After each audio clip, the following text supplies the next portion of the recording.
Joe Biden is filling his cabinet with women and people of color. He's making good on his promise for what he says is going to be a culturally diverse administration. But a lot of people are concerned that these appointments lack substance of any kind. And former National Press Secretary for the Bernie Sanders campaign, host of the Bad Faith podcast, Briahna Joy Gray, she joins me now to talk a little bit about this. Good to see you, Briahna. Thanks for joining us. It's always a pleasure. Thank you. Absolutely. I mean, so this is something I think I saw you talking about this online, which is that, you know, when you make diversity and, you know, basically quotas the only thing that matters, then you brush across all of policy substantive differences. And this is something that a lot of people, corporate left and right, you know, there's plenty of identity politics on the right too, have been doing in order to cover up the fact that they basically have the same policy consensus as some of the worst actors in our politics over the last 30 years. Yeah, I mean, look, I was really heartened to see some representational politics happening, right? I don't think that representational politics has no value whatsoever. But the most important thing, the principal concern, should be whether or not the people picked for these positions represent the interests of the group that they physically represent, right? So there's been so much conversation about the first in this group of appointees, which is hopeful, right? And frankly, an indictment of the homogeneity of past picks.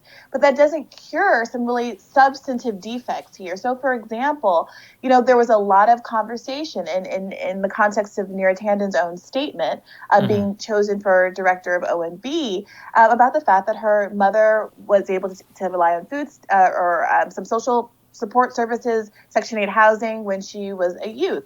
But two things. One, Neera Tanden's mother isn't the one that's being chosen for this appointment. Right. And more importantly, Neera Tanden is on the record of repeatedly saying that, quote unquote, entitlements are on the table for cuts, specifically Social Security and Medicare. And given that, for example, Black Americans rely overwhelmingly, disproportionately rather, on Social Security in old age. 50% of Black Americans rely on Social Security for 90% of their retirement income or more.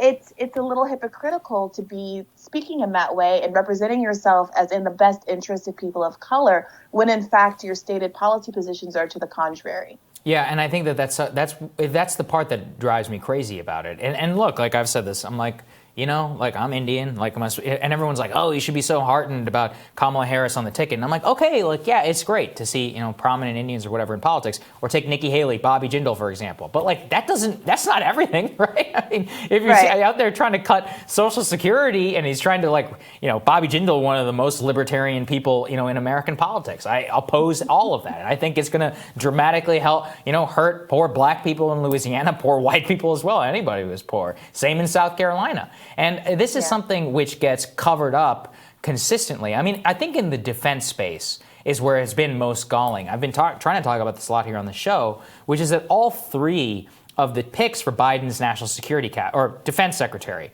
the finalists, like Jay Johnson, Lloyd Austin, and Michelle Flournoy, whichever way it is, it's historic. It's either a woman or it's a Black person. Well, I mean, in all three cases, you have people who are linked to defense contractors in the military-industrial complex, right? I mean, doesn't that what solace will that bring to people who are killed in foreign wars?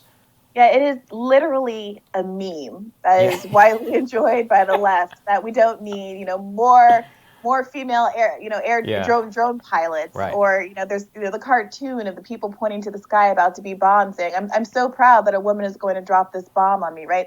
That's not how the world works. And, you know, I want to be careful because I do understand that, you know, these are individuals and that people, you know, there are young children who aspire differently when they see role models that are in front of them. But every Democrat understands that representation isn't everything when the person has an R next to their name, when it's someone like Clarence Thomas, right?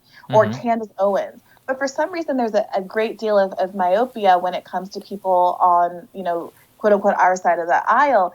And particularly in this case, I've been noticing how this rollout has happened. And it really does feel like the emphasis on the identity characteristics of these candidates is being very purposefully wielded to cut off any criticism. You saw this, you know, I believe I might have mentioned this last time I was on with Cedric Richardson, where there was a New York Times reporter saying, oh, I don't know if it's a good idea for the Sunrise Movement to be calling this guy out for the terrible environmental record he has in his district because he's black. And that's not a kind of politics that we should be comfortable playing.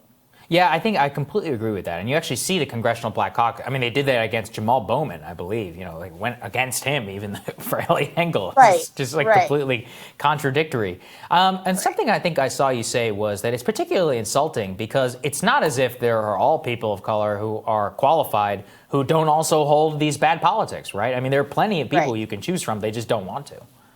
Yes, there is. There was that, I think also a New York Times article that suggested that if the Biden campaign were to listen to progressives and, try to find people who weren't beholden to the same old Washington machine and corporatist machine, that they would be unable to find candidates of color. And I think the overwhelming diversity of the squad is a testament to the fact that as long as the progressive movement has been painted as a predominantly white movement, it is incredibly diverse. The history of radical politics and progressive politics, left politics in this country, has largely been one that has been in lockstep with the African-American experience and the experiences of many other marginalized groups in this country. So it's really insulting, frankly, to pretend as though there's any kind of trade-off between diversity and progressivism. Yeah, I think it's a very, very important point. It applies to really any politics. Anyway, Briahna, thank you so much for joining us. Really appreciate it.